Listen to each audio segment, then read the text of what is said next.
Hi, I'm Dr Peter Lindfield. I'm a lecturer in architectural history here at the Welsh School of Architecture at Cardiff University. I'm going to take you around today to look at some buildings that I find interesting in terms of their layering of history, their interesting designs, and what they tell you about the progression of architecture through Cardiff's development over the space of almost 2,000 years, which is really exciting. There's lots of variety and it's really exciting to look at.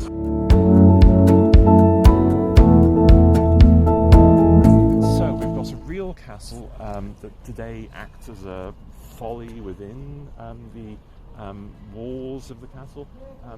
That dates from the 15th and 16th centuries, that was redeveloped and reworked in the 18th century and then again in the 19th century, and will also probably stick in some 20th century work on there as well. So this building has got 500 years worth of history, which is incredible actually. Start by the process of reading architecture, looking at the stonework, looking at the design of the windows, looking at the ornament.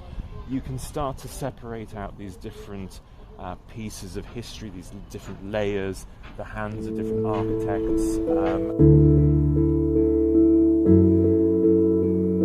Just to show you one of the pics of my buildings when, as I'm relatively new to Cardiff, I was walking around looking up beyond the top fronts to see the buildings that are in the centre of Cardiff. And this, the High Street Arcade, is wonderfully confusing for many different reasons. We've got the Gothic pointed arches with those fang-like projections coming from the arches.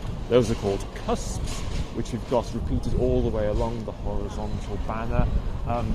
But those Gothic characteristics are combined with classical columns, so we can see the sort of semi-ionic pilaster-like squared columns to the angles of the large Gothic arch. And if we look to the flanking arcades, you can see circular cusped Gothic heads with the central one having coats of arms. This building combines a variety of different architectural traditions that were never, that come from different places, that were never really designed to work together. But in the Victorian period, so this was from 1885, the Victorians tore up all the rules about what was in some ways acceptable, and in the early 19th century and in the 18th century, such combinations were really frowned upon.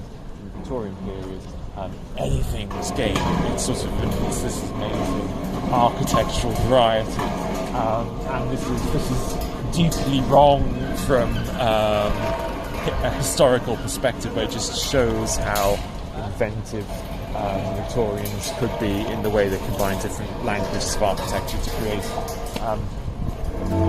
new buildings.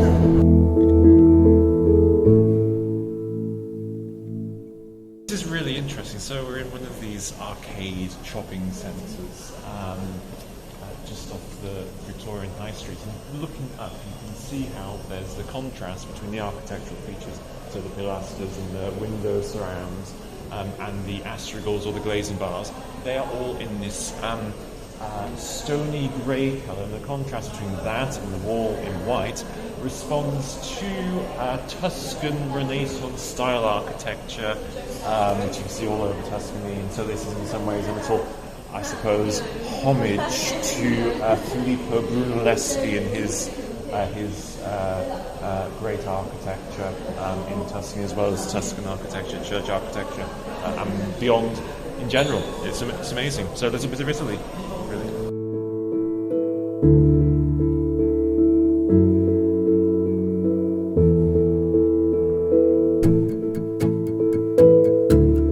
So behind me is the Church of St John the Baptist. It's a late 15th century church in Perpendicular Gothic, and you can see through the stone how some parts of it are very badly weathered, other parts are new and have been restored.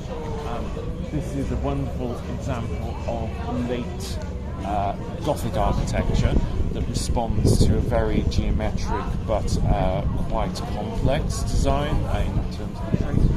And right at the very top you've got the crown effectively of the tower. The complexity of it responds to such great cathedrals like Gloucester Cathedral in Gloucestershire, and it evokes almost this crown-like glory to the tower that invokes the purpose of the church, which was to draw your eyes up to heaven and the immortal mansions of heaven. So it speaks of the religious purpose of the church. It's this amazing piece of design in